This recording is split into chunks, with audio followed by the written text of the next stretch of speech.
Hello and welcome to the Italian Grand Prix of Co-op Career Mode in F1 2021. As you can see on the screen, I am doing qualifying and there have been driver transfers. First of all, Leclerc has gone to McLaren, which means that Ricciardo goes to Ferrari to be my teammate. And what is shocking is that my teammate Fristi267 has gone to Mercedes. Which was caused by a contract offer which Ferrari thought demanded too much money for Fristi, which means that he had to offer a contract to Mercedes, and he got a contract. So the whole season has changed, and now we have become great rivals, as you can see also in this qualifying. I am quite confident in this track, but he has also shown some great pace in the weekend, so it will be difficult to beat him, but I am feeling quite confident also due to the Ferrari having the best engine in the field. Over here doing my first run of Q3, missing the apex in Lesmo 2, but it hasn't been too bad of a lap so far. Coming to Ascari, doing that quite nicely indeed. Alonso setting the fastest time of 1:21, which is actually quite slow. The AI is not very fast around this track, unlike Zandvoort or some other tracks where they were just absolutely quick, going a bit wide there, but not getting the time invalidated. Across the line, 1:19.4. Quite a good time, so it's going to be difficult for Fristi to beat it. Now this is my second lap, and as you can see, Fristi has beaten my lap, and it was by about 4/10, but I do feel like I can find 4/10 on the table. Not improving into the first corner, but then actually improving by 2/10 on the exit, so already a good start to the lap.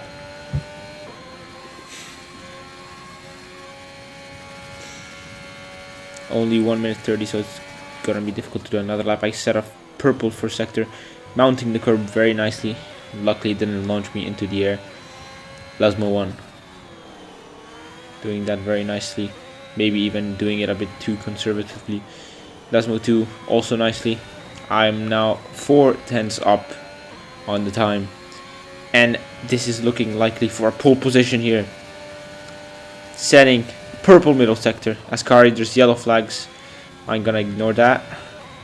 Going a bit too conservatively. As you can see, I've lost about 1/10. Fristi trying to block me or something. And now I'm gonna come through the final corner. It's looking good, but I go too wide, and then I go into the gravel, and that will be 8 for my lap. And I've just crashed. I've crashed, and that is 8 for qualifying. I was not able to improve.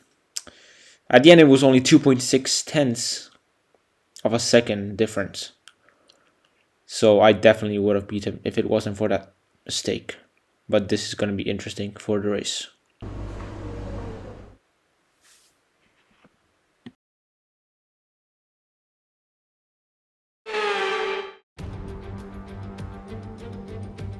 Welcome to Monza, where the crowd are ready for today's action. And we hope you're ready to see the world's best drivers fighting it out for that #1 spot. It's time for the Italian Grand Prix. With top speeds up to 215 miles per hour and an average lap speed of around 155 miles per hour, Monza's reputation as one of the fastest circuits in the sport is well earned. We have 11 corners on this 3.6-mile track, with the best overtaking chance coming into the heavy braking zone of the Turn 1 chicane. Joining me for today's race once again is Anthony Davidson. Why don't we discuss McLaren? What do you make of their performance so far this season? Well, the atmosphere within that team seems very positive at the moment. Everyone seems like they're in great spirits and having a lot of fun doing what they do, and that's definitely contributed to the performances we've seen. Before we begin, let's take a quick look at the grid lineup for today's race. McCarthy lines up on pole position and a Ferrari alongside. Moving on to the rest of the grid, we have Hamilton, Verstappen, Daniel Ricciardo and Leclerc, Perez, Norris, Gasly and Yuki Tsunoda, Vettel, Stroll, Kimi Raikkonen and Ocon, Fernando Alonso, they've taken a grid penalty, Giovinazzi, George Russell and Nicholas Latifi, Mazepin and Mick Schumacher. Which of these talented drivers will come out on top today? So for the race, the strategy will be mediums to hards, as I did qualify on mediums for Q2, and Fristy has slightly more used mediums, as he did more Q2 laps on the mediums. So I'm gonna try to jump him at the start. Lights out and I get a great start. Fristy's still ahead though, but I use all of my energy and I almost get ahead of him, and Verstappen trying to get involved. Still side by side. I have the outside line. I leave space and I manage to get into the lead of the Italian Grand Prix.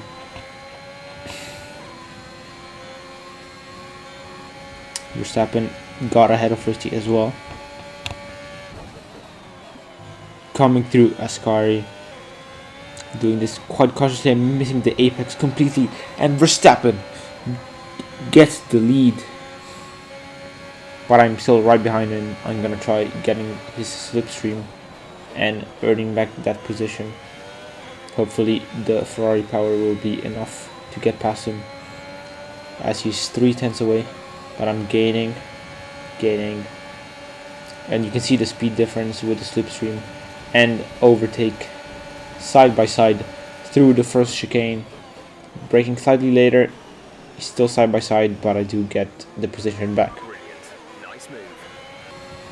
Moving up to lap 3, I set the fastest lap of the race, and as you can see, also Fristy has gone into 3rd place, and I'm under a bit of pressure from Verstappen, but I still managed to get the position. I'm not getting the best exit, but we should be good. Lap 4, and Ricciardo is on the podium with the fastest lap, so it's a double Ferrari podium for now, and it's looking great. And as you can see on the top left, first he's losing positions, and this is because he has retired from a mechanical failure. Unlucky. I was looking forward to fighting him in this race, but I'm gonna have to beat him on track some other day. Under a bit of pressure from Verstappen in lap 4. Parabolica doing that quite well, but he's very close. He's gonna have the slipstream and DRS, so it's gonna be difficult to defend from him. I don't know if I will be able to keep this position. Ricciardo sets the fastest lap. Verstappen side by side. He's slightly ahead, but I brake slightly later, and I keep the position under a lot of pressure right here in these first few laps because of the tire difference. But as we go on the later laps, I'm gonna have the advantage. As you can see there, Fristy leaves the session, and I'm now under pressure from Verstappen and Ricciardo. It's gonna be very difficult to defend. They have way better tires at this stage of the race. They're also kind of fighting themselves. As my teammate gets ahead, and he's trying to get 2 positions in one straight. He gets a position for one moment. Still side by side. I have the inside line, and I keep the position, but he's still very, very close. But that's as close as he will get for now. It's a Ferrari 1-2 in their home race and in my home race. If the race ends like this, that would be an absolute dream. But this is going to be an intense fight for the top 3. As you can see, Ricciardo is still very close. 3/10. He's going to have DRS. Verstappen right behind him.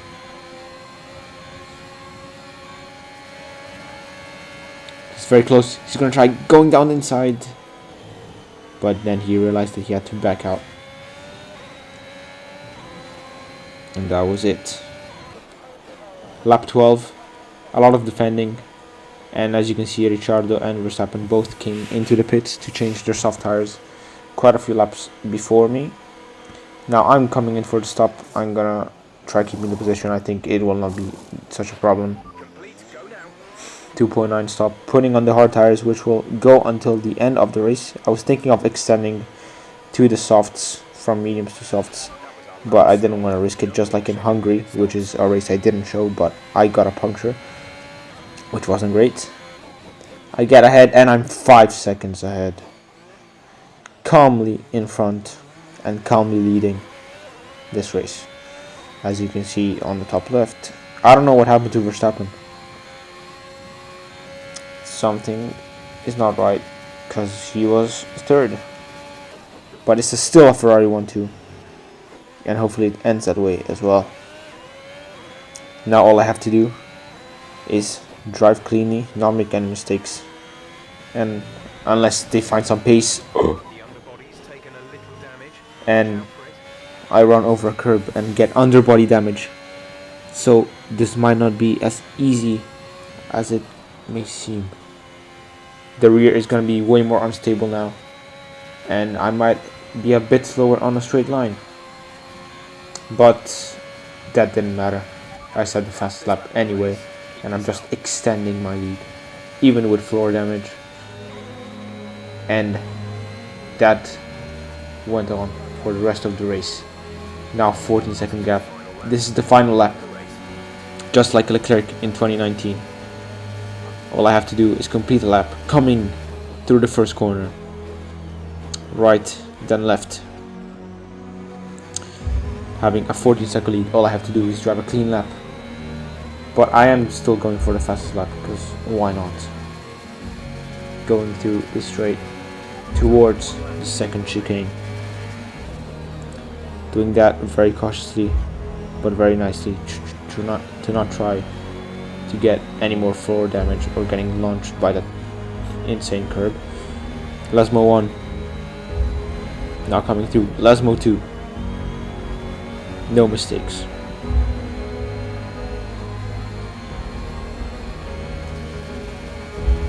Approaching Ascari, improving on the middle sector.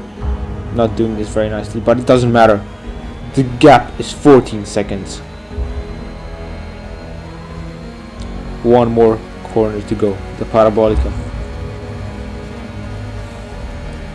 And just as Charles Leclerc did, I come through the final corner and win the Italian Grand Prix. And what a win it has been.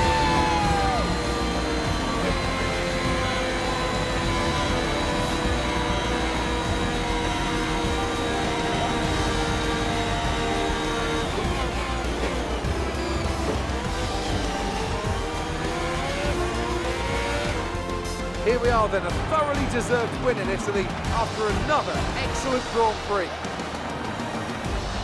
Anthony Davidson, what helped them deliver this result, do you think?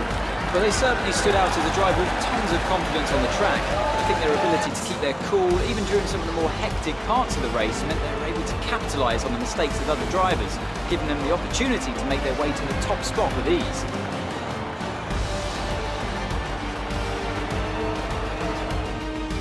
Ferrari are at it again, an excellent performance at today's Grand Prix, and they're certainly a team that know what they're doing out there.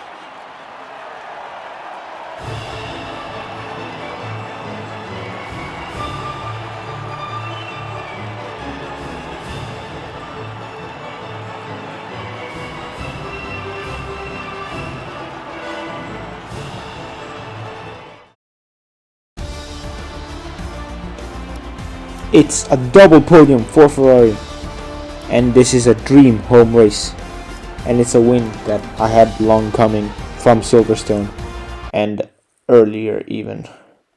Anyway, what a race this has been, and thank you guys for watching.